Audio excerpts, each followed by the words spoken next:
వాక్యములు మనం వింటూ ఉన్నాం, అనేకమైన సాక్ష్యములు మనం వింటూ ఉన్నాం.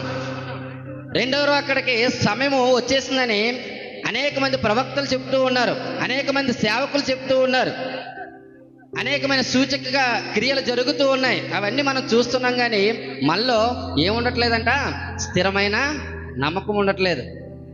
దేవుడు ఏమంటున్నాడంటే ఆవగింజంత విశ్వాసం ఉంటే చాలు అని దేవుని యొక్క వాక్యం సెలవిస్తూ ఉంది. దేవునికి స్తోత్రం. ఆవగింజంత విశ్వాసం ఉంటే అక్కడ ఉన్న కొండనే ఇక్కడికి వచ్చేయమంటే వచ్చేస్తుందంట. ఎంత అండి ఆవగింజ ఎంత ఉంటుంది? మళ్ళీ ఎంత ఉందంటారు విశ్వాసం? మరి అది నాకు మీకే తెలుస్తుంది, మీ హృదయాలకు తెలుస్తుంది. దేవునికి స్తోత్రం. హల్లెలూయా.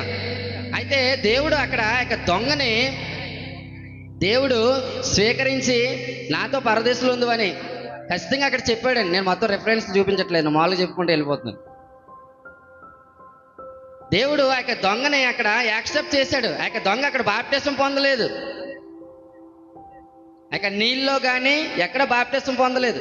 కానీ దేవుడు అక్కడ ఆ యొక్క దొంగ యొక్క పై రూపను చూశాడా లేదంటే హృదయాన్ని చూశాడా? చెప్పాలి మీరు. దేవునికి స్తోత్రం. వినబడతలేదు. హృదయాన్ని చూశాడు. దేవుడు మిమ్మల్ని దీవించును గాక. దేవునికి స్తోత్రం. అయితే ఆ యొక్క దొంగ యొక్క హృదయాన్ని దేవుడు చూశాడు. ప్రియమైన దేవుని బిడ్డలారా, మన యొక్క హృదయం ఏ విధంగా ఉంటుంది? దేవుడిచ్చిన యొక్క అవకాశాన్ని మనము సద్వినియోగం చేసుకునే వారిగా మనం ఉంటున్నామా?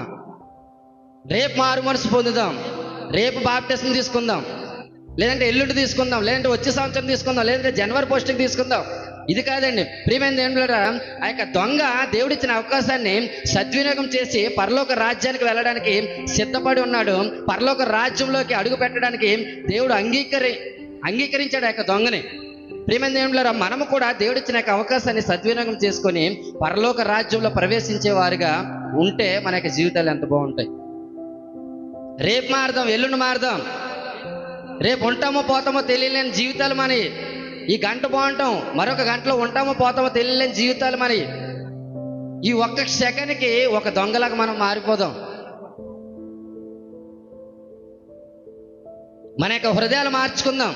మారు మనసు లేని బిడ్డలు ఈ క్షణం ఇప్పుడే మారు మనసు నేను పొందుతాను ప్రభువా, నమ్మి నేను బాప్టిజం పొందుకుంటాను ప్రభువా, ఆ యొక్క దొంగను మార్చినట్లుగానే నా యొక్క హృదయాన్ని మార్చండి ప్రభువా, ఆ యొక్క దొంగ హృదయాన్ని బలపరిచినట్లుగానే చెప్తున్న యొక్క వాక్యము మీరే మాట్లాడుతున్నారని నేను నమ్ముతూ ఉన్నాను. నేను బాప్టిజం పొందుతాను, నమ్మి బాప్టిజం పొంది నేను సత్య సువార్తను ప్రకటిస్తాను, అనేక ఆత్మలను రక్షిస్తాను, నీ నీతి మార్గంలో నడుస్తాను, నీ సత్య సువార్త ప్రకటించి నీ సన్నిధిలో గొప్ప పరిచయం నేను చేస్తాను, నీ బిడ్డగా వాడబడాలి ప్రభువా, నీ